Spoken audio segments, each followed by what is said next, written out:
নমস্কার বন্ধুরা, আজকে আমি বানাবো ফুলকপির তরকারি। তার জন্য ফুলকপিটা এরকম করে কেটে নিয়েছি, আলুটা লম্বা করে কেটে নিয়েছি। এদিকে তেলটা গরম বসিয়ে দিয়েছি, গরম হয়ে যাও।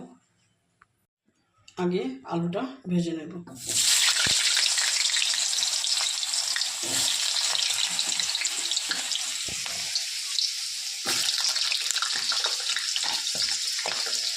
একটু নুন দিয়ে দিলাম,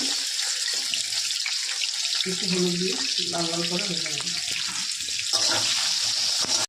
এই দেখুন বন্ধুরা, আলুটা ভাজা হয়েছে, তুলে নিচ্ছি।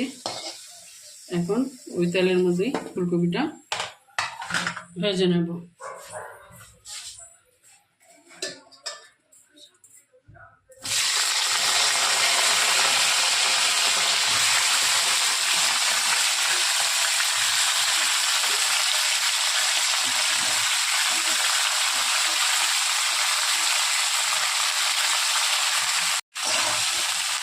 ফুলকপিটা ভাজা ভাজা করে নিই,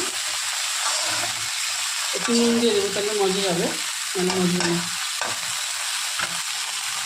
ভাজা হয়ে গেছে, এখন তুলে নিচ্ছি। ওই কড়ার মধ্যেই একটু তেল দিয়ে দিচ্ছি, তেলটা টেনে নিয়েছে। এখন আগে পেঁয়াজটা দিয়ে দেবো, পেঁয়াজটা একটু ভেজে নেবো।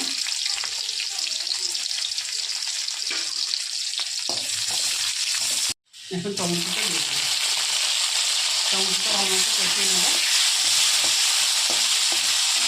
টমেটোটা কষিয়ে নিয়েছি, এখন নুন দিয়ে দিলাম পরিমাণ মতো।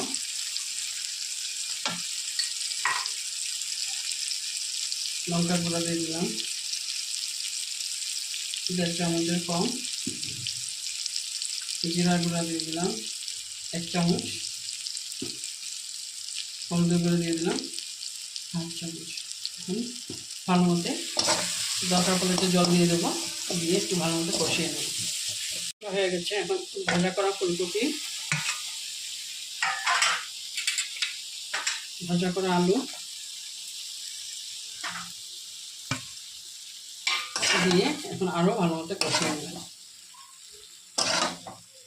দরকার পড়লে একটু জল দিয়ে দেবেন যদি শুকনো হয়ে যায়, আর সিদ্ধটাও হয়ে যাবে সুন্দর করে।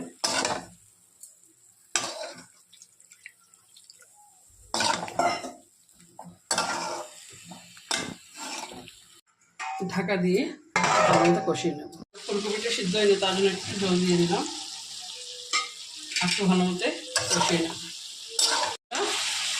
ফুলকপিটা ভালো মতো কষিয়ে নিয়েছি, এখন পরিমাণ মতন জল দিয়ে দেব।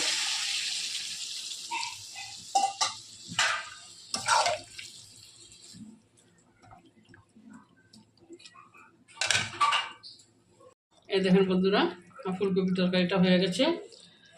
ভালো লাগে যদি অবশ্যই একবার ট্রাই করবেন, লাইক করবেন, শেয়ার করবেন, কমেন্ট করবেন। Thank you.